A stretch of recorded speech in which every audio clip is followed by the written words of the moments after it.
বাংলা শিশু সাহিত্যের জগতে সুকুমার রায় একটি অতি সুপরিচিত নাম।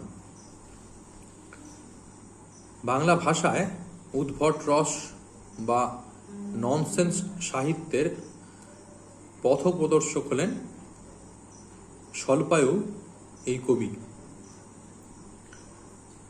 আমাদের পাঠ্যপুস্তকে সুকুমার রায়ের একটি কবিতা রয়েছে যার নাম হলো নোট বই। কবিতাটি কবির প্রথম কাব্যগ্রন্থ আবোল তাবোল থেকে সংগৃহীত। তো নোট বই বলতে আমরা সাধারণত বুঝি অর্থ পুস্তক বা বিভিন্ন তথ্য লিখে রাখার জন্য যে খাতা তাকে আমরা নোটবুক বলে থাকি। শিশুদের মন স্বভাবতই কল্পনাপ্রবণ। এখন তাদের মনে কৌতূহল থাকাটাও স্বাভাবিক। তাদের সেই কল্পনাপ্রবণ কৌতূহলপূর্ণ মনের মধ্যে বিভিন্ন সময় অদ্ভুত বিচিত্র বিভিন্ন প্রশ্ন জেগে ওঠে। বাংলা সাহিত্য জগতের আর এক স্বল্পায়ু দিকপাল কবি সুকান্ত ভট্টাচার্যও একসময় বলেছিলেন, হিংক্রিং ছট প্রশ্ন এসব মাথার মধ্যে কামড়ায়। এখন এই যে শিশুদের মনের মধ্যে বিভিন্ন বিষয় সম্পর্কে বিবিধ প্রশ্ন, যার কিছু সঙ্গত কিছু অসঙ্গত, সেই সমস্ত প্রশ্নের উত্তর জানার ইচ্ছাও তাদের মধ্যে প্রবল। তাদের মধ্যে অনেক সময় দেখা যায় যে তারা তাদের সেই সমস্ত প্রশ্নগুলো পাছে ভুলে যায়। তো সেই কারণে তারা সেই সমস্ত প্রশ্ন লিখে রাখে, নিজেদের কাছে থাকা খাতায় লিখে রাখে এবং তারপর তারা সেই সমস্ত প্রশ্নের উত্তর জেনে নিতে চায় বড়দের কাছ থেকে। এতে বড়রা কখনো কখনো হয়তো তাদেরকে সেই প্রশ্নের উত্তর জানায়, কখনো বা হয়তো বিরক্তও হয়। এই রকমই শিশু কিশোরদের মনে জেগে ওঠা বিবিধ প্রশ্ন, এই সমস্ত প্রশ্ন নিয়ে একটি কবিতা আমাদের পাঠ্যপুস্তকে, সপ্তম শ্রেণীর পাঠ্যপুস্তকে রয়েছে, যার নাম নোট বই। তো আমরা সেই কবিতাটা পড়ে দেখব যে শিশু সাহিত্যিক সুকুমার রায় নোট বই সম্পর্কে কি কথা বলেছেন। তিনি বলছেন, এই দেখো পেন্সিল নোটবুক এ হাতে, এই দেখো ভরা সব কিলবিল লেখাতে। অর্থাৎ তার হাতে রয়েছে কি? রয়েছে একটি নোট বই এবং সেই নোট বইতে বিভিন্ন তথ্য, বিভিন্ন প্রশ্ন, যা বিভিন্ন সময় মনের মধ্যে রীতিমতো উকিঝুঁকি মেরে যায়। তো সেই সমস্ত প্রশ্ন লিখে রাখার জন্য রয়েছে পেন্সিল। এই দেখো ভরা সব কিলবিলি লেখাতে। কিলবিলি লেখা, কিলবিলি লেখা মানে হলো বিভিন্ন ধরনের নানা রকমের লেখা বা গাদাগাদি করে লেখা। অর্থাৎ এই নোটবইয়ের মধ্যে যে সকল প্রশ্ন যখন যখন মাথায় এসছে কথকের, তখন সে কি করেছে, খুব তাড়াতাড়ি করে সেই সমস্ত লেখাগুলো লিখে নিয়েছে। ফলে লেখাগুলো যে সবসময় সুন্দর হয়েছে তা নয়, বিভিন্ন সময় বিভিন্ন রকম হাতের লেখাতে সেই সমস্ত প্রশ্নগুলো সেখানে গাদাগাদি করে লেখা রয়েছে। সেই লেখাকে তিনি বলছেন কিলবিলি লেখা। অর্থাৎ এর অর্থ যেমন নানা রকম বিভিন্ন বিষয়ের প্রশ্ন সমাবেশ হতে পারে, আবার ঠিক তেমনিভাবে সেই সমস্ত প্রশ্নগুলো যে খুব গাদাগাদিভাবে লেখা রয়েছে, চড়িয়ে পিছিয়ে লেখা রয়েছে, তাড়াতাড়ি লেখা হয়েছে এবং লেখার মানটাও খুব একটা ভালো হয়নি, মানে হাতের লেখাটাও হস্তাক্ষরটাও খুব ভালো হয়নি, সমস্ত কিছু বোঝানো হচ্ছে এই কিলবিল লেখা কথার মাধ্যমে। ভালো কথা শুনি যেই চটপট লিখি তাই, ফড়িংয়ের কটা ঠ্যাং আর শুলা কি কি খায়। অর্থাৎ কথক বলছেন যে যখনই তিনি কোনো ভালো কথা শোনেন, ভালো কথা বলতে এখানে যে সকল কথা অর্থ বা যে সকল তথ্য তার জানা নেই সেরকম কিছু যখন তিনি শোনেন, যেটা তার ভালো লাগে, তখনই তিনি কি করেন, চটপট খুব দ্রুততার সাথে তাড়াতাড়ি সেটা লিখে ফেলেন। চটপট একটি ধনাত্মক শব্দ, তো সেই চটপট শব্দের দ্বারা বোঝানো হচ্ছে তাড়াতাড়ি বা দ্রুত, অর্থাৎ দ্রুত গতিতে সেই সমস্ত কথাগুলো, সেই সমস্ত প্রশ্নগুলো বা তথ্যগুলো তিনি তার নোট বইয়েতে লিখে নেন। এবং সেই ভালো কথা বা সেই সমস্ত ভালো প্রশ্ন বলতে তিনি কি বুঝিয়েছেন সেগুলো হলো এই, তার কয়েকটা উদাহরণ এখানে রয়েছে।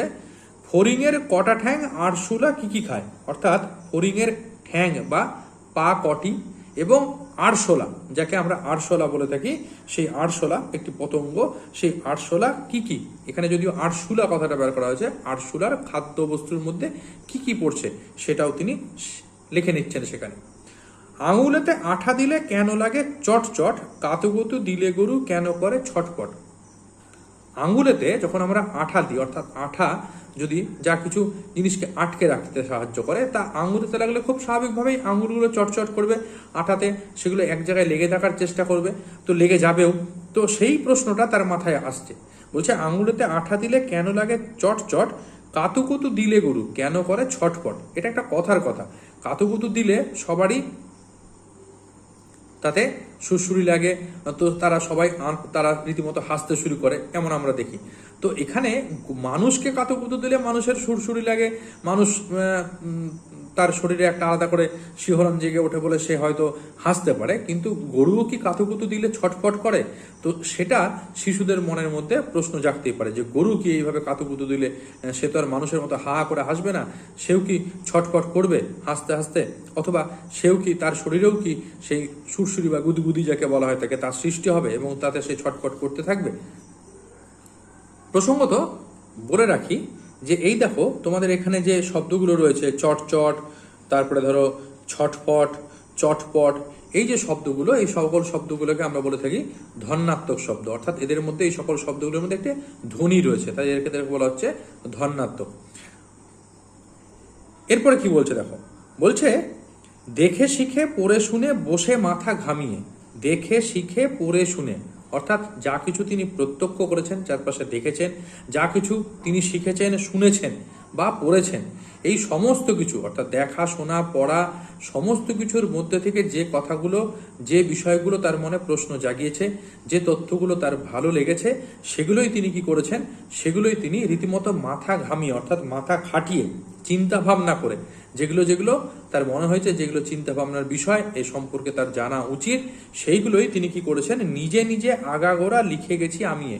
আগাগোড়া অর্থাৎ আগা হইতে গোড়া পর্যন্ত, মানে শুরু থেকে শেষ পর্যন্ত তিনি তার নোটবইয়ের খাতাতে সেগুলো লিখে রেখেছেন, অর্থাৎ সেগুলোকে লিপিবদ্ধ করে রেখেছেন যে এই বিষয়গুলো তার জানা দরকার, এই তথ্যগুলো তার পক্ষে গুরুত্বপূর্ণ। কান করে কটকট, ফোড়া করে টনটন, অর্থাৎ যখন ঠান্ডা লাগে তখন কান ব্যথা করতে থাকে, আমরা যে বলতে থাকি যে কানের ভেতরে যেমন একটা কোনো কটকট একটা অস্বস্তি হচ্ছে কানের ভেতরে, অথবা ফোড়া তা যখন পেকে ওঠে তখন ব্যথায় সেটা টাটাতে থাকে, যাকে আমরা বলে থাকি ফোড়াটা টনটন করছে, তার প্রচন্ড বেদনাদায়ক হয়ে উঠছে, ফোড়াটি অসুবিধার সৃষ্টি করছে। ওরে রামা ছুটে আয় নিয়ে আয় লণ্ঠন। রামা একটি চরিত্র, তাকে তিনি বলছেন সে যেন ছুটে আসে এবং লণ্ঠন নিয়ে আসে। কাল থেকে মনে মোর লেগে আছে খটকা। খটকা শব্দের অর্থ হলো সন্দেহ, অর্থাৎ একটি সন্দেহ, একটি প্রশ্ন কবির মনে বা এই কবিতার যিনি কথক তার মনে জেগে উঠেছে, তাই তিনি বলছেন কাল থেকে মনে মোর লেগে আছে খটকা। কাল থেকে একটি বিষয় তার সন্দেহ জেগেছে, তার প্রশ্ন জেগেছে। কোন বিষয়? বলছে ঝোলা গুড় কিসে দেয়, সাবান না পটকা। ঝোলা গুড় অর্থাৎ খেজুর বা আখের রস থেকে তৈরি যে নরম গুড়, তাকে আমরা বলে থাকি ঝোলা গুড়। এখন এই যে প্রশ্নটি তার মনের মধ্যে বা যে সন্দেহটি তার মধ্যে জেগেছে, সেটি হলো ঝোলা গুড় কিসে দেয়, সাবান না পটকা। বলাই বাহুল্য সাবান অথবা পটকা মানে শব্দবাজি, কোনোটি ঝোলা গুড় থেকে তৈরি হয় না বা ঝোলা গুড় তাতে মেশানো হয় না। ঝোলা গুড় খাদ্যদ্রব্য, তো সেটা অনেক সময় সাধারণত মানুষদের ভক্ষণের জন্য বা মানুষরা সেটিকে খাদ্য হিসেবে ব্যবহার করে থাকে। আবার অনেক সময় গুড়ের একটি প্রকারভেদ হয়ে থাকে, যাকে আমরা ভেলি গুড় বলে থাকি, পশুদের খাওয়ানো হয়ে থাকে, গবাদি পশুদেরকে খাওয়ানো হয়ে থাকে। তো গুড় তো মানুষের খাদ্যবস্তু, তা কখনোই সাবানেতে বা পটকাতে ব্যবহার করা হয় না। কিন্তু বাচ্চাদের তো মাথার মধ্যে বিভিন্ন ধরনের প্রশ্ন, কিছু কিছু উদ্ভট প্রশ্ন, কিছু হয়তো সঙ্গত প্রশ্ন জেগে ওঠে, এও ঠিক সেইভাবেই একটি উদ্ভট প্রশ্নের নিদর্শন, চিন্তার নিদর্শন। তাই বলছে ঝোলাগুড় কিসে দেয়, সাবান না পটকা। এই ব্যাপারে একটা খটকা, একটা সন্দেহ, একটা প্রশ্ন তার মনের মধ্যে কাল থেকে তাকে রীতিমতো কি করে চলেছে, রীতিমতো তাকে ভাবিয়ে তুলেছে। এই বেলা প্রশ্নটা লিখে রাখি গুছিয়ে। তিনি বলছেন যে এই বেলা অর্থাৎ এই সময়তে, এখনই কি করবেন, তিনি প্রশ্নটা গুছিয়ে লিখে রাখবেন। কেন কি, যে তারপরে হয়তো অন্য কোনো চিন্তা ভাবনা তার মনের মধ্যে আসতে পারে, তিনি ভুলে যেতে পারেন যে প্রশ্নটা কি ছিল, তখন সেই প্রশ্নের আর উত্তর তার খোঁজা হবে না। তাই তিনি বলছেন সে সময় থাকতে, এই বেলা সময় থাকতে তিনি কি করবেন, প্রশ্নটাকে গুছিয়ে তার নোটবুকের মধ্যে লিখে রাখবেন, নোট বইতে লিখে রাখবেন। জবাবটা জেনে নেব মেজদাকে খুঁচিয়ে, এবং এর প্রশ্নটাও তিনি জেনে নেবেন। কার কাছ থেকে জেনে নেবেন? তার মেজ যে দাদা রয়েছে সেই মেজদার কাছ থেকে, তাকে খুঁচিয়ে, খুঁচিয়ে কথার অর্থ হলো যে তাকে প্রশ্ন বানে বানে, তাকে বিরক্ত করে বা খোঁচা দিয়ে, প্রশ্ন বানে বানে জর্জরিত করে তার কাছ থেকে তিনি উত্তরটা ঠিকই বের করে নেবেন। কারণ যখন এই ধরনের প্রশ্ন তিনি জিজ্ঞেস করবেন বা অনেক প্রশ্ন তাকে জিজ্ঞেস করবেন, মেজদা হয়তো সমস্ত প্রশ্নের উত্তর নাও দিতে পারতে পারেন, তিনি বিরক্তও হতে পারেন, কিন্তু তবুও তাকে তিতি বিরক্ত করতে করতে, তাকে প্রশ্ন করতে করতে তিনি অবশ্যই তার উদ্দেশ্যটা সিদ্ধ করে নেবেন, উত্তরটা তিনি জেনেই নেবেন। তাই বলছেন যে এই বেলা প্রশ্নটা লিখে রাখি গুছিয়ে, জবাবটা জেনে নেব মেজদাকে খুঁচিয়ে। এরপরে আরো কিছু প্রশ্ন তার মনের মধ্যে দানা বেঁধেছে। কি বলছেন? বলছেন পেট কেন কামড়ায়, বলো দেখি পারোকে। অর্থাৎ বলো দেখি তোমাদের মধ্যে, অর্থাৎ আমাদের কাছে তিনি প্রশ্ন রাখছেন, পাঠকদের কাছে প্রশ্ন রাখছেন যে বলো দেখি পেট কেন কামড়ায়। অর্থাৎ আমরা যে অনেক সময় বলি যে আমাদের পেট কামড়াচ্ছে বা পেটে ব্যথা করছে, তো কেন পেটের মধ্যে এরকম মোচড় দিয়ে ওঠে কেন, বা পেট কামড়াতে থাকে কেন, পেটে যন্ত্রণা হয় কেন? তোমরা কি এর প্রশ্নের উত্তর জানো? বলো দেখি ঝাঁঝ কেন জোয়ানের আড়কে। অর্থাৎ ঝাঁঝ কথার অর্থ হলো তেজ। সাধারণত রাগ অর্থ আমরা ঝাঁঝ কথাটা ব্যবহার করে থাকি, কিন্তু এখানে তেজ। এখন কিসের তেজ? বলছে জোয়ানের আড়ক। জোয়ান এক ধরনের মশলা বিশেষ, সাধারণত হজমকারক হিসেবে ব্যবহার করা হয়ে থাকে। আর আড়ক মানে হলো যে কোনো বস্তু থেকে প্রাপ্ত রস বা নির্যাস, তাকে বলা হয় থাকে আড়ক। জোয়ানের যে আড়ক, অর্থাৎ জোয়ান থেকে প্রাপ্ত যে রস বা নির্যাস, তা সাধারণত হজমকারক হিসাবে ব্যবহার করা হয়ে থাকে, কিন্তু সেটা সম্পূর্ণভাবে একদম যখন তার মধ্যে অন্য কিছু মেশানো হয় না, তখন সেটা অত্যন্ত ঝাঁঝালো। তো সেই কারণে তিনি বলছেন যে জোয়ানের যে আড়ক, সেই জোয়ানের আড়কে ঝাঁঝ থাকে কেন, ঠিক আছে, কেন, কিসের জন্য তার মধ্যে সেই ঝাঁঝের সৃষ্টি হয়ে থাকে। যেমন ভাবে লঙ্কার একটা ঝাঁঝালো ভাব রয়েছে, লঙ্কা অত্যন্ত ঝাল, তো তার মধ্যে কিছু রাসায়নিক পদার্থ থাকে বলেই সেই ঝালটা সেখানে সৃষ্টি হয়ে থাকে। তো ঠিক তেমনি ভাবে তিনিও তাই জানতে চাইছেন যে জোয়ানের মধ্যে ছোট্ট সেই ক্ষুদ্র আকৃতি মশলা জোয়ান, তার মধ্যে এত ঝাঁঝ কোথা থেকে সৃষ্টি হচ্ছে। তাই তিনি বলছেন যে বলো দেখি ঝাঁঝ কেন জোয়ানের আড়কে, জোয়ানের রস বা নির্যাসের মধ্যে এত ঝাঁঝ কোথা থেকে আসছে। তেজপাতে তেজ কেন, তেজ পাতা, সেখান থেকে তেজ পাতে কথা ব্যবহার করেছেন। এই তেজ পাতা, তেজ পাতার মধ্যে একটা তেজ রয়েছে, তেজ শব্দটি ব্যবহার করা হয়েছে। কবি এটা বুদ্ধিমত্তার সাথে সেখানে ব্যবহার করছেন। বলছে তেজ পাতায় তেজ কেন, অর্থাৎ তেজ পাতায় ঝাঁঝ কেন থাকবে। তেজপাতা সাধারণত আমরা বিভিন্ন রান্না বের করে থাকি সুগন্ধি হিসাবে, তার একটা আলাদা গন্ধ রয়েছে, কিন্তু সেটা ঝাঝালো যে তেমনকি তা কিন্তু নয়, রান্নাতে তার কোনো ঝাঝালো ভাব সৃষ্টি করে না, কিন্তু নামটার মধ্যে রয়েছে একটা তেজ। এখানে হয়তো তার সেই গন্ধ, তার সেই উগ্রতাকে প্রকাশ করার জন্যই এখানে তেজ কথাটাকে ব্যবহার করা হয়, যে যে পাতায় সেই উগ্রতা রয়েছে, তার গন্ধ রয়েছে, একটা উগ্র গন্ধ রয়েছে। তো সেই কারণে হয়তো সেখানে তেজ কথাটা ব্যবহার করা হয়েছে, কিন্তু কবি সেটাতে বোঝাতে চাইছেন যে আমরা তেজ বলতে যেমন ঝাঁঝ বুঝে থাকি, তাহলে তেজপাতার মধ্যেও কি সেই ঝাঁঝ রয়েছে। তেজপাতে তেজ কেন, ঝাল কেন লঙ্কায়, খুব স্বাভাবিকভাবে লঙ্কা ঝাল কেন, সে প্রশ্নও তার মধ্যে এসেছে। নাক কেন ডাকে আর পিলে কেন চমকায়, অর্থাৎ আমাদের মধ্যে অনেকেরই ঘুমোলে পরে নাক ডাকে। বিজ্ঞানসম্মতভাবে বা মেডিকেল সায়েন্স অনুযায়ী তার ব্যাখ্যা রয়েছে যে কেন নাক ডাকে, ঠিক আছে, কখন নাক ডাকে বা কেন নাক ডাকে, তার ব্যাখ্যা বিজ্ঞান দিয়েছে, আমাদের ডাক্তারি শাস্ত্র মতে তার ব্যাখ্যা রয়েছে। কিন্তু একটা ছোট্ট বাচ্চা, সে তো আর সেই ব্যাখ্যা জানে না, তাই তার মনের মধ্যে প্রশ্ন জাগছে যে নাক কেন ডাকে, সবার তো নাক ডাকে না, কারো কারো ডাকে, কেন ডাকে। অথবা পিলে চমকায়, পিলে যাকে আমরা বলে থাকি প্লিহা, বা ইংরেজিতে বলা হয় থাকে প্লিম, বা যকৃৎ যাকে বলা হয় থাকে। তো সেই আমরা অনেক সময় বলে থাকি পিলে চমকে গেল, পিলে চমকে যাওয়া মানে হলো অত্যন্ত ভয় পেয়ে যাওয়া, ঠিক আছে। তো এখানে সেও বলছে, তিনিও সেটাই বলছেন যে এমনি সাধারণ অর্থে পিলে মানে তো যকৃৎ, তো পিলে কেন চমকায়, অর্থাৎ কেন, অর্থাৎ মানুষ ভয় পেয়ে যায় কেন, তার পিলে চমকানোর মতো অবস্থা হয় কেন। কার নাম দুন্দুবি, কাকে বলে অরণি। দুন্দুবি হলো প্রাচীনকালে ব্যবহৃত এক ধরনের রণবাদ্য। এই সকল তুরি, ভেরি, নাকারা, দুন্দুবি ইত্যাদি বাজিয়ে যারা যুদ্ধে যেত সেই সেনাদেরকে যুদ্ধোন্মাদ বা যুদ্ধের জন্য আরো বেশি উত্তেজিত করা হতো। তো তাকে বলা হতো দুন্দুভি, অর্থাৎ এক ধরনের যুদ্ধের বাজনা বা ঢাক জাতীয় বাদ্যযন্ত্র বিশেষ। তো বলছে যে কার নাম দুন্দুভি, কাকে বলে অরণি। অরণি কথার মানে হলো চকমকি পাথর। আগে যে চকমকি পাথর দিয়ে ঠুকে ঠুকে আগুন জ্বালানো হতো সেই চকমকি পাথর, অথবা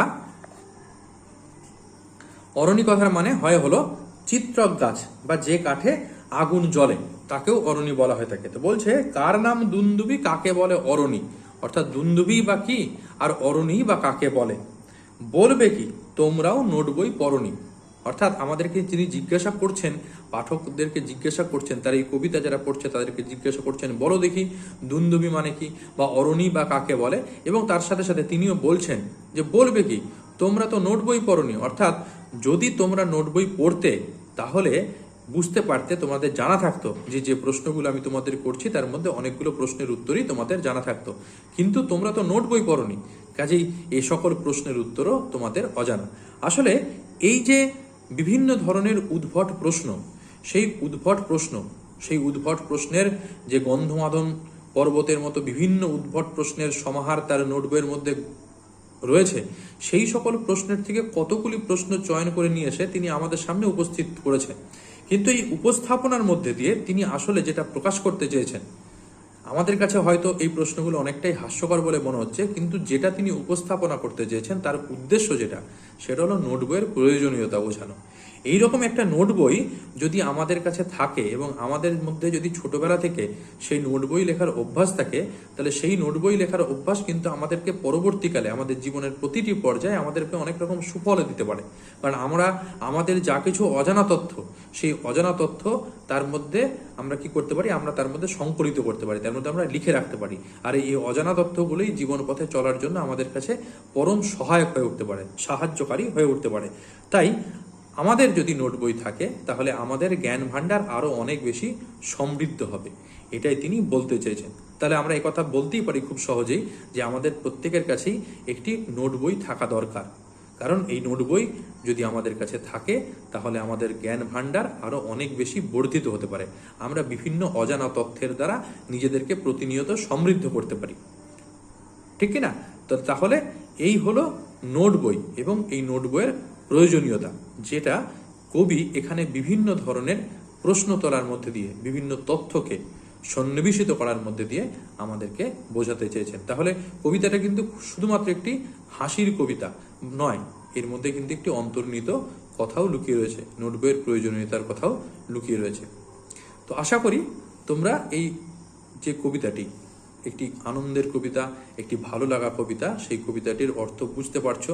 এবং